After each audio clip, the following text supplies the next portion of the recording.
We are here at the Connect, Learn, and Grow series. We're here to talk to you about how has COVID-19 changed the career conversation. So thank you for all being here today. My name is Chris, and I'm here with Elizabeth.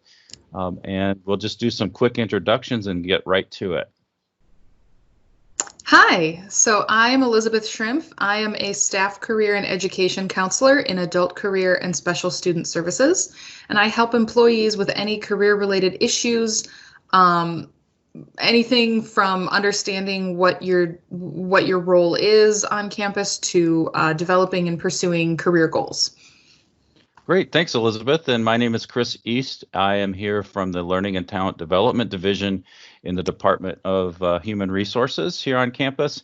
And my role is to really help the organizations work well with career development with their employees and their managers. So we're glad you're here today. So Elizabeth, do you want to kick us off? Sure. So we're talking about career conversations.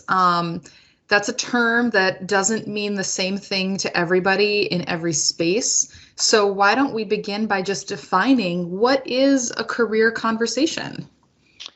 Sure, I'm glad to help with that. The career conversation is really conversations between two coworkers. They can be really about anything work and productivity related. The discussion could be about your job, your skills, even your needs, and your work environment. And they can be between two peers or two individuals on different levels, like a manager and their staff. They could go up or down. The manager or the staff person could initiate the conversation.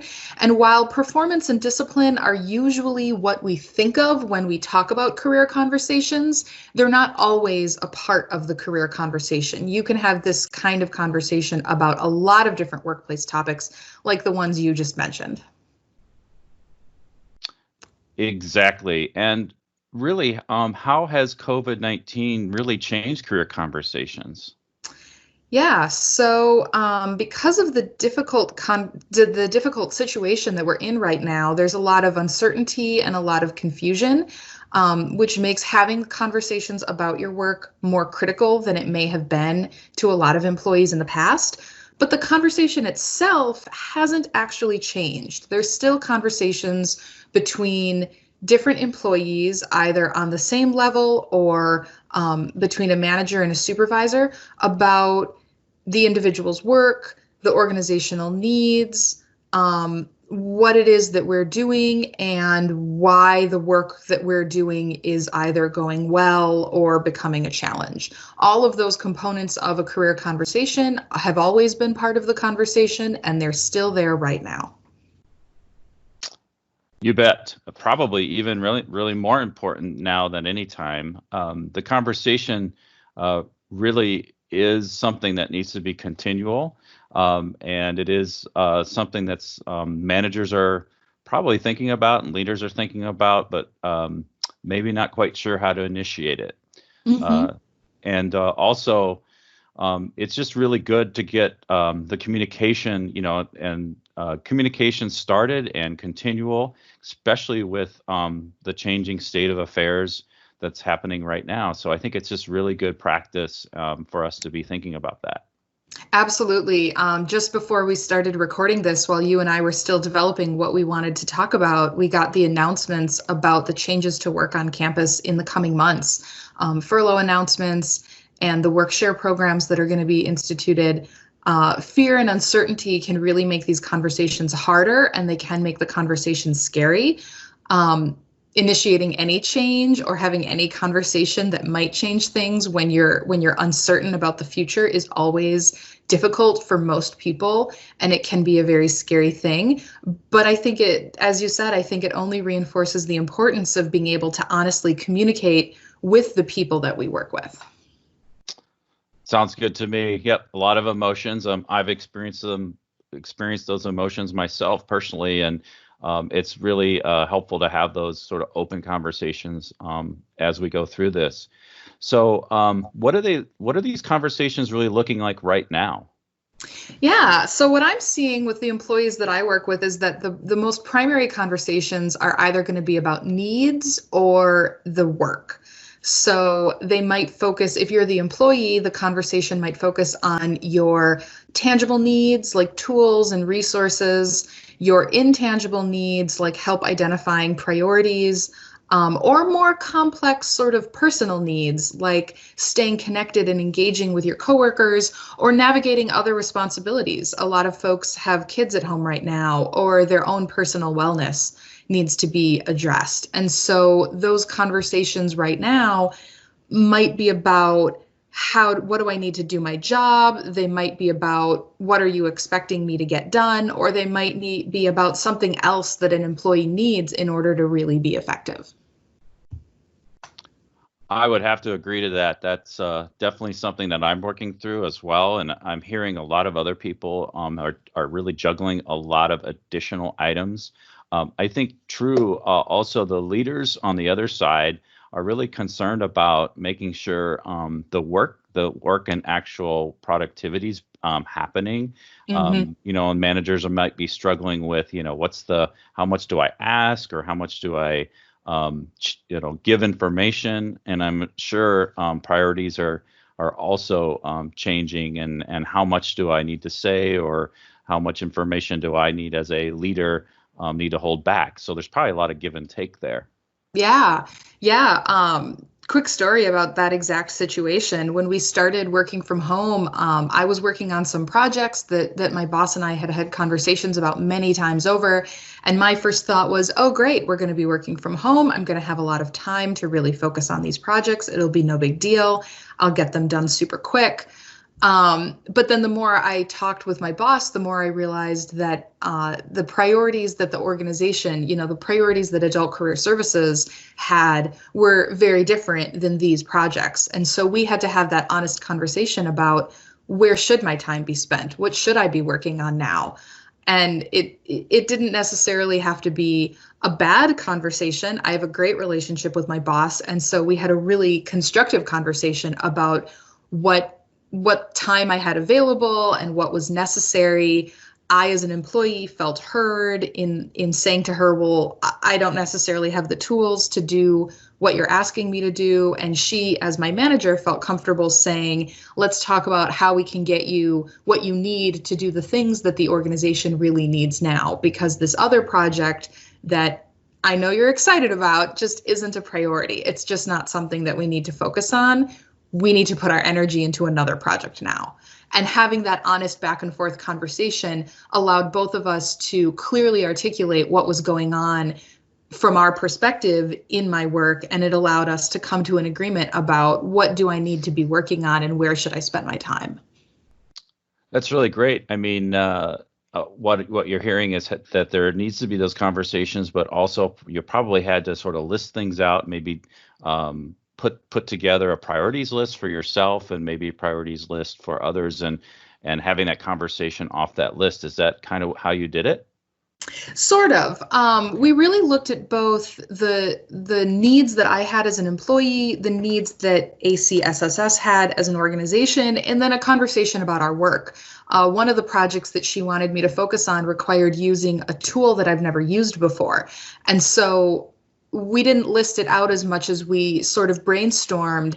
If she wants me to get something done, how can I get that done effectively, and how can I get that done efficiently? And so I was able to say, well, I've never used that tool. I don't have access to the tool. It required calling Do-It. It required getting some software. And then it required having some meetings with colleagues in our office who had also used the tool in the past. And so we were able to figure out, what do we need to get done? What does that look like? What's going to happen next? And discussing timelines was part of that, discussing the real possibility of me actually putting together the online tool that we were talking about using. And in the end, we were able to come to an agreement about what that looked like. And to be entirely honest with you, the timeline ended up being terribly, terribly aggressive. We thought that this would get done really quickly and it would be no big deal because I've written workshops a million times over. But creating an online learning module, which is what I was doing, required learning a new software program. And that alone took 2 extra weeks of my time. And so something that we thought could happen on one timeline ended up taking almost twice as long as we had initially expected. If I didn't feel comfortable sharing my needs with my boss, and if my boss didn't feel comfortable asking me how things are going and then really being able to listen, I don't know that we would have been able to come to an agreement, and we both probably would have gotten a lot more frustrated. Wow. Sounds great.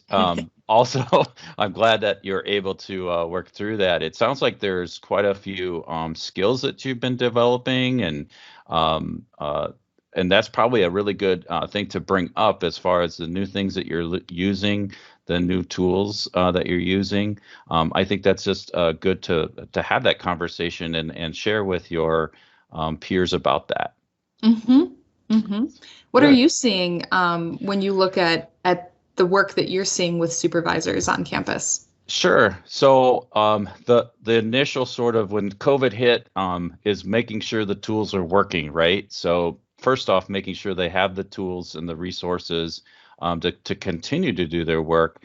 But what I'm finding and what I'm hearing is that leaders want to make sure those tools are effective and continue to allow employees to really do the work that they can. Now, there are challenges. Obviously, there's things that can't happen, but they're making adjustments. I'm noticing leaders are really trying to be accommodating, to really understand the limitations of certain things that they can't do, but they're really being innovative. And I did hear a number of individuals really being good leaders of their own abilities and stepping up to the plate. And for people that haven't really shown initiative maybe in the past, have really taken this time to take Mm-hmm. advantage of the new opportunities.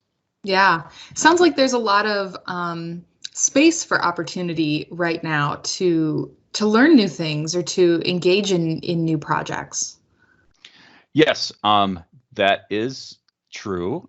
There is what's nice is the positive about COVID is we've restricted our commute time to next to a few seconds, right? So you get out of bed, you get spruced up, and you sit down at your desk, which is literally feet away. So the commute for everybody has been reduced. So that's freed up some additional time.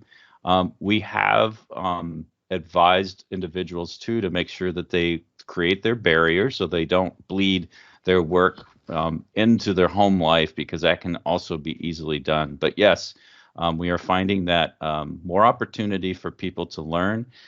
Also, all of us are in the learning mode, which is exciting. We all are learning new things.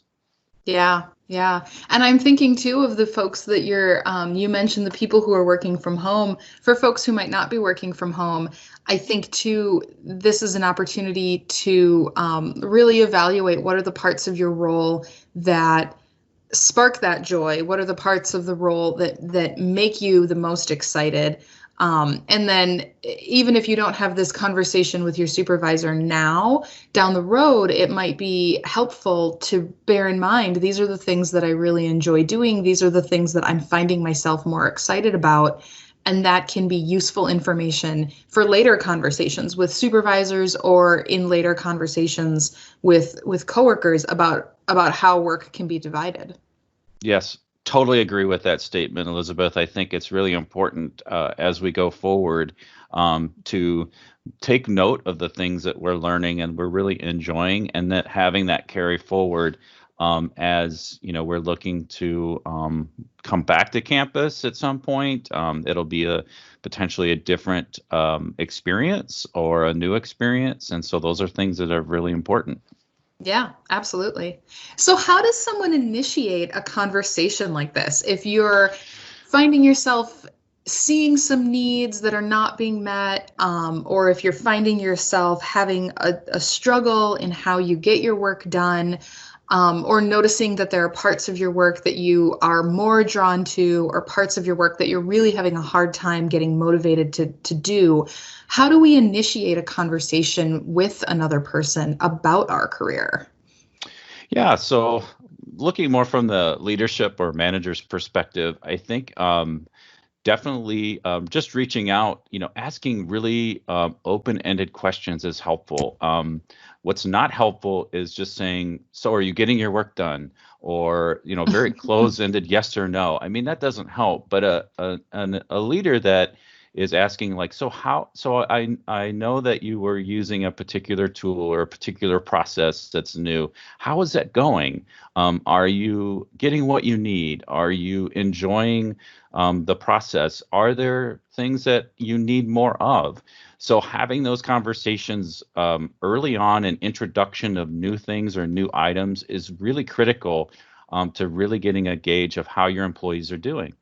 Absolutely. And I think that it's a two-way street. I would say the same thing to an employee that was asking me how to initiate the conversation.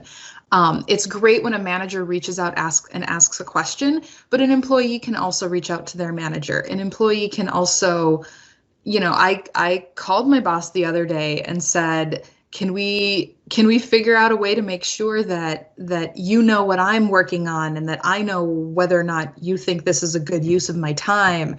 Asking that question and being really open to that question. I think everyone is afraid of being either a bother or being a micromanager. And I think now is the time to really focus on sharing as much information as we can. Yes, really, if there is an aspect or things that are confusing, I have found that because of a lot of the changes with COVID-19 around our work and around of what we're doing, if I have any questions, to ask it. My supervisor, really says, hey, if anything is at all a confusion or just not clear, to ask it. And she even said, there's probably other people that are confused as well. And by you asking, you'll help the whole team sort of understand what's really going on. And I think that's really important. For sure, for sure. And I think sharing, it sounds like your manager, I know your manager, as you know mine. Yes. And I'm sure that part of what helps is her being willing to be really open and honest about what she's experiencing as a supervisor. I think we forget often that supervisors are employees too. Supervisors also have people to whom they report. Even the chancellor reports to somebody. And so there's always that layer of sharing what your struggle is, sharing what your frustration is, and then looking for a collaborative solution. It can feel sometimes like micromanaging, and I think asking for something like a detailed breakdown, tell me everything that you did today by the minute, I think would cross the line into micromanaging. But I don't think there's anything wrong with managers saying, let's find a way for you to keep me informed about what you're working on, where you're spending your time, and then having the employee also be open to saying, I'm going to tell you what I've been working on and where I've been putting my energy or what I need from you. And you tell me what you think of this. And sort of open-ended questions, I think, is a big place. Reaching out and asking open-ended questions is an important piece of this. Yes. Also, too, I think from thinking through things, there's a lot of problem solving that might be in people's minds. And I think, For sure. yeah, and I think that's important, but try to listen, really hear what maybe people are having issues with before you jump in and try to solve the issue, especially in a leader role that might be pretty natural for people. But now's the time to really sort of hear what people are saying, really understand some of the challenges first, and maybe hold back a little bit on the solving of issues, but really listen through and maybe work together more on the issues. Yeah, that understanding, focusing on knowing what the other person is talking about. I once heard some great advice that in any relationship, the key to solving a problem is to remember that you're on the same side. And I think when we talk about management and employees, we forget that we're all trying to do our best and we're all trying to do a good job, and we all want the team to be successful. And so if we focus on understanding what the needs of the other party is, understanding why we're being asked this question, understanding why we're being focused on a particular project or a particular task, I think we might not like the task that we're doing. We might not be thrilled about the project that we're working on, but we can get it done if we know that we're all just trying to do our best at work. We're all trying to make sure that the organization and the work team is a successful one. Exactly. Definitely want to be sharing what's working well, what might be a challenge. So keeping that communication line open on a consistent basis is really important, and that's a responsibility of both. But you know, Absolutely. Elizabeth, you might have a supervisor that may not be, the one you trust ultimately, or have issues.